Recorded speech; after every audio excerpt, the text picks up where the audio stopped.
Hello, আসসালামু আলাইকুম guys. অবশেষে আমি মিশনটা কমপ্লিট করে বান্ডেলটা নিয়ে নিয়েছিলাম আরও আগে, কিন্তু আমি ভিডিওটা এডিট করার টাইম পাই নাই, বলতে আমি খেয়াল ছিল না, তাই ভিডিওটা আমার মনে করেন ফোনে পড়েছিল। এই যে বান্ডেলটা আমি পেয়ে গিয়েছি। আপনারা কারা কারা পেয়েছেন তারা কমেন্টে অবশ্যই বলে যাবেন, আর ভিডিওটা সম্পূর্ণ দেখে যাবেন। আমরা কেমন কি গেট আপ পরাই, আপনারা ভালো লাগলে সেই গেট আপটি আপনাদের নিজের পার্মানেন্ট গেট আপও বানাইতে পারেন। চলেন, বান্ডেলটা ক্লেম করেছি, এখন একটা গেট আপ পরাবো। আমরা আগে ইমোট মেরে নেই গাইস। বান্ডেলটা তো মোটামুটি খারাপ না। বান্ডেলের প্যান, ক্যাপ, এই দুইটা জিনিস অনেক অথেন্টিক।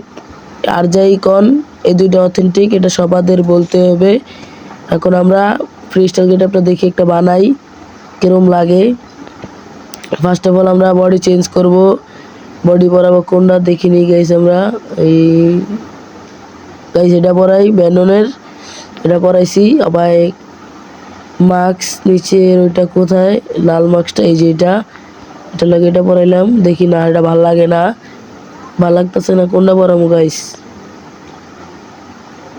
গাইস এটা ভালো লাগে গাইস, এটাই ভালো লাগতেছে। তাহলে গাইস আবার প্যান্ট পরাবো। প্যান্ট কোনটা পরাবো গাইস? গাইস প্যান্ট কোনটা গাইস? প্যান্ট কোনটা পরাবো গাইস? বুঝতেছি না। না গাইস, এটা ভালো লাগে না। কোনটা? প্যান্ট প্যান্ট প্যান্ট গাইস, এই যেটা, এটা ভালো লাগে না। এটা দুইটার একটা ভালো লাগছে। দেখ, লালটাই পরাই, লাল লাগে জুতা, স্যান্ডেল। এটা কিন্তু বান্ডিলটা আপনাদের ভালো লাগছে কিনা, যদি ভালো না লেগে থাকে কমেন্টে সবাই বলে যান পরবর্তী ভিডিও বান্ডিলের।